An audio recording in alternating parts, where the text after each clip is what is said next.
అంబా సరస్వతికి నమస్కారం. ఈరోజు నేను చదవబోయే కవిత పేరు దుబాయ్ ఉద్యోగం. దుబాయ్కి ఎంతోమంది అమాయకులు పల్లెల నుంచి వెళ్తున్నారు చిన్న చిన్న పనులు చేసుకోవడానికి. అక్కడ పడి అవస్థలు పడుతూ నరకాన్ని చవిచూస్తున్నారు. ఇలాంటి పరిస్థితుల మీద రాసినది కవిత. కవిత శీర్షిక దుబాయ్ ఉద్యోగం. పీలేటి బస్ స్టాండులో నిలబడితే మా పెనిమిటి కోసం ఒక సాయిబన్న వచ్చి దుబాయ్కి పోతే దండిగా దుడ్లు వస్తాయన్నాడు. మొగుడికి నచ్చజెప్పి దుబాయ్కి పోదామని అక్కడ 2 ఏళ్లలో 2 లక్షలు వెనకేసుకోవచ్చని చెప్పినాడు. పిల్లోళ్ళు అమ్మా నువ్వు ఉండాలమ్మా ఊరికి వెళ్ళొద్దు అన్నారు. నాకు కళ్ళల్లోంచి నీళ్లు జలజలమని రాలిపాయి. హక్కుని చేర్చుకుని సముదాయించిన పిల్లల్ని ఆ యప్ప సాయిబన్న ఒకటే పోరు పెడతా ఉన్నాడు. ఎన్నేళ్లు సేళ్లల్లో కట్టం చేస్తే నీకు దుడ్డు వస్తుంది, మీ బతుకులు ఎప్పుడు బాగుపడాలి. కోమటోళ్ళు వడ్డీలకు వడ్డీలేసి చక్రవడ్డీలు తిప్పుతారు. నీ బతుకు కుక్క బతుకే ఇక్కడుంటే. వానలు లేవు, ఒడ్లు పండడం లేదు, శనిక్కాయల పంట అసలే లేదు, మళ్ళు సేన్లు దుక్కి దున్ని 6 ఏళ్ళాయా. సాయిబన్న చెప్పింది నిజమే. పిల్లోళ్లను మొగుణ్ణి ముసలోళ్లను ఒప్పించి దుబాయ్కి పయనమైన. ఊర్లో వాళ్ళు ఒకటే నగవో ఆడదెబ్బో దుబాయ్కి వెళ్ళి ఏం చేస్తుంది ఏమో అబ్బా. ఈమె ధైర్యము నాకు నగువులారా ఏడుపురాలా. ఉండేవాడు పెట్టడు, లేనోడికి ఎవడు ఇవ్వడు.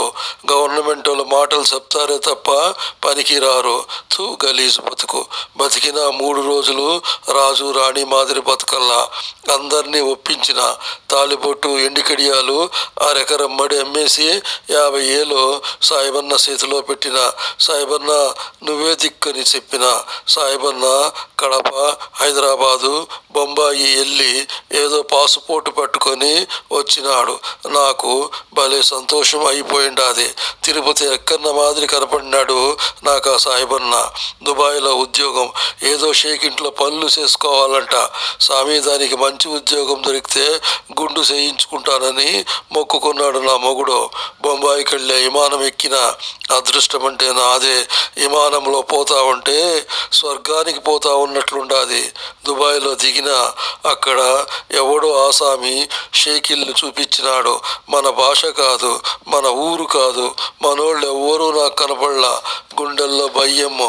అయినా నిబ్బరంతో షేకుకు సలాం చేసిన. షేకు నా గుండెల మీద చూసి నగినాడు. ఇంట్లో నేను ఒక్కటే అన్ని పనులు చేస్తా ఉండా. షేకును చూస్తుంటే భయంగా ఉండాది. సైగలతోనే పనులు చెయ్యాలా వాళ్ళింట్లో. 1 నెల అయ్యింది. జీతం అడిగిన. షేకు కోపం వచ్చింది. ఓ రోజు అర్ధరాత్రి షేకు నా మానం తీసినాడు. నన్ను బలవంతంగా అనుభవించినాడు. నా శీలం చెరిపేసినాడు. ఈ అవమానం భరించలేక నేను ఫ్యానుకు చీర తగిలించి ఊరేసుకున్నా. నా పానం పోతా ఉండాది. నా మగుడు, నా బిడ్డలు, నా అత్తమామలు, నా ఊర్లో అందరూ కళ్ళల్లో మెదలుతా ఉండారు. అంతే. నా కళ్ళల్లో చిమ్మ చీకటి. ఏం కనపడలే. గుండె ఆగిపోయింది. నేను చచ్చిపోయాను. నా పీలుగునైనా మా ఊరు చేరుస్తారో లేదో.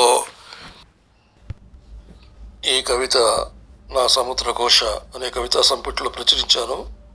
ఈ కవిత మీకు నచ్చిందనుకుంటున్నాను.